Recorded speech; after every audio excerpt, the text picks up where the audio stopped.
हैं बादल तो बरसात भी होगी। हाँ। गए हैं बेटा तो घर भी आएगा। छाए हैं बादल तो बरसात भी होगा, गया है बेटा तो घर भी आएगा। माँ और पिता है तो क्या हुआ, लेकिन कुकुरमुहा ये कुत्ता भी है। चल निकल यहाँ से। महारानी हाँ क्या कहना चाहती थी तू? स्वामी जी, मैं यही कहना चाहती थी, अपना बेटा उत्तम के सिवा आपकी गोद में कोई दूसरा लड़का नहीं बैठना चाहिए। महारानी, जिस वक्त मुझे कोई संतान नहीं था, राज के लोग मुझे निपुत्र राजा कहकर पुकारते थे। बिल्कुल। उस वक्त मैं किसी गैर लड़के को अपने गोद में नहीं लिया। अब तो मुझे एकलौता पुत्र उत्तम हो चुका है जी। उत्तम कुमार के सिवा और कौन बैठेगा मेरे गोद में? मैं वही बोल दिए स्वामी जी। जाओ आराम करो, उत्तम आता ही होगा। ठीक है, तो मैं जा रही हूँ। आज आपके लिए महल में आज मैं अपने नरम नरम हाथों से अच्छा गरम गरम मैं कॉफी बना के रखूंगी। तो महारानी, कॉफी? हाँ आऊंगा पीने के लिए। जाओ। क्या करने लाएंगे? पीने के लिए आऊंगा। मैं भी आपको पिलाऊंगी अपने हाथ से। अच्छा ठीक है, तो मैं जाऊं? जाओ ना, कितना बार जाओ आओ जाओ आओ करेगी। बाय बाय स्वामी जी, आज मैं महल जा रही हूँ आपके लिए कॉफी बनाने के लिए। Bye bye. प्रणाम स्वामी जी। खुश रहो महारानी जी। ये लीजिए ना। ले जाओ उसे। ठीक है।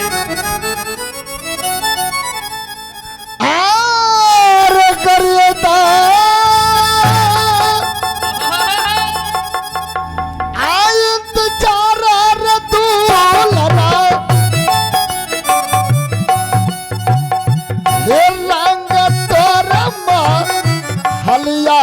बैठी के हे महला माये बैठी के उत्तम रे जल्दी आइबा रे पिताजी के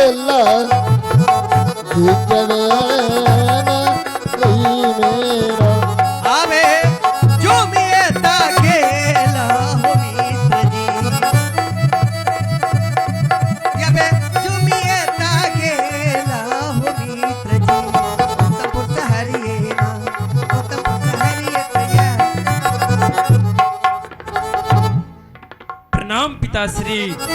खुश रहो पुत्र उत्तम। ओम नमः भागवते विष्णुदेवाय नमः। ओम नमः भागवते विष्णुदेवाय नमः।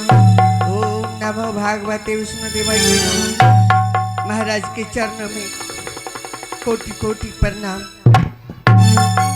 कुशलम भवे उत्तम। जी पिताश्री। ये बालक तुम्हारे साथ कौन है? ओ, तो जानने के लिए जाते हैं पिताश्री कि ये बालक कौन है। हाँ पिताश्री, ये मेरा मित्र जी है। ये तुम्हारा मित्र है? जी पिताश्री। जब राजमहलों में था तो तुम्हें कोई मित्र वगैरह नहीं, जंगल गया शिकार खेलने के लिए, ये तुम्हारा दोस्त कैसे?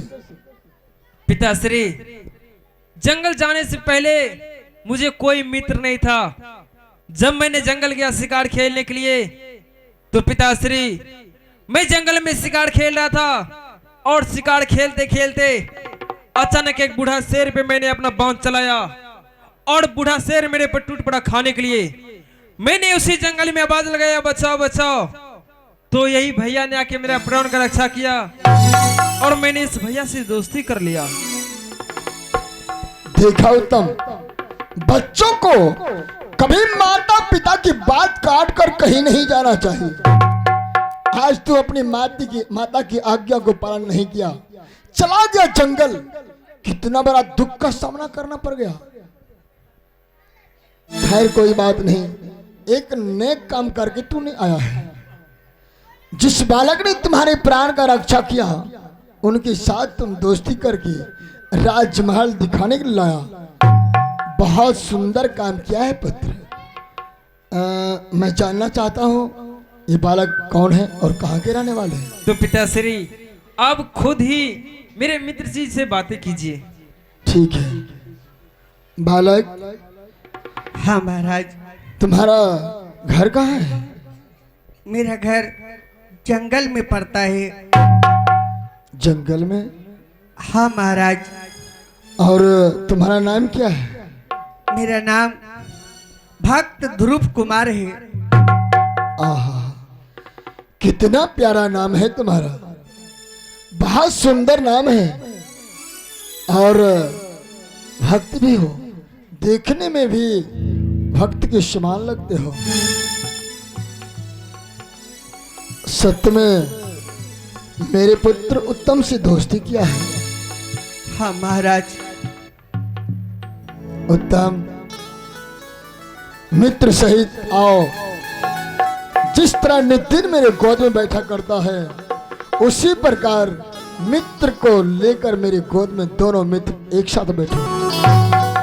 मेरे अरमान को पूर्ण करो पुत्र।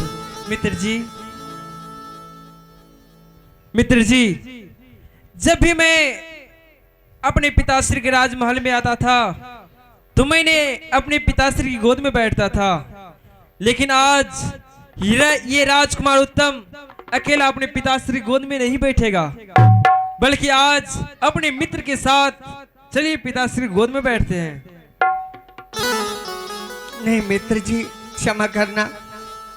महाराज के शरीर में राजशाही पोशाक पहना हुआ है और मेरे शरीर में धूल और मिट्टी लगा हुआ है। अगर महाराज के गोद में बैठूंगा तो महाराज का राजशाही पोशाक गंदी हो जाएंगे।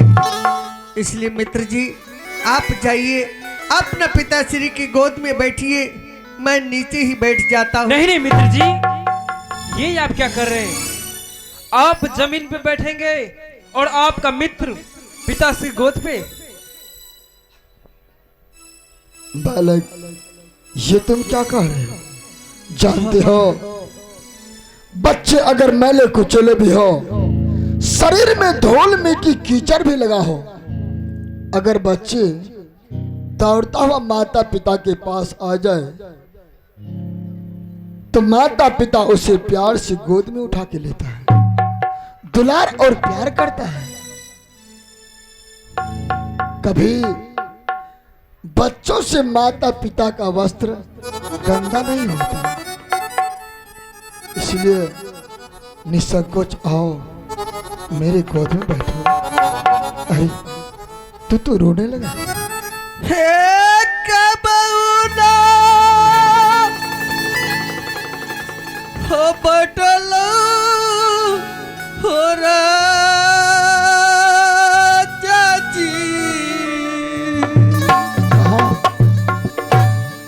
हे पिताजी के हो गोदिया हो राजाजी।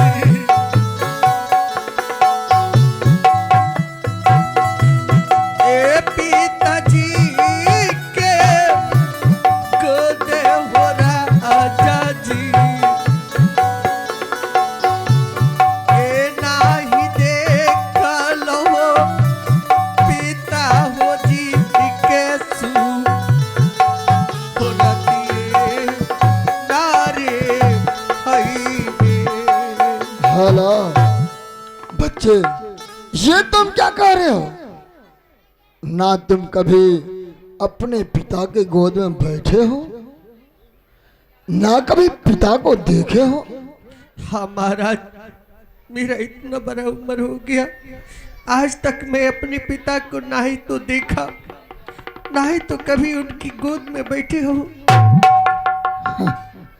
वो पिता अभागा होगा जो तुम ऐसे बच्चे को कभी अपनी गोद में नहीं लिया होगा। ध्रुव कुमार, तुम्हें अपने पिता ने गोद में नहीं लिया तो क्या हुआ? आओ मेरे गोद में बैठो, मैं तुम्हें पिता का प्यार दूंगा। आओ निसंकोच आओ। ठीक है महाराज, आप कहते हैं, आप मेरे मित्र का पिता ही मेरे भी पिता हुए, आपकी आज्ञा का अवश्य पालन करूंगा। चलिए मित्र जी,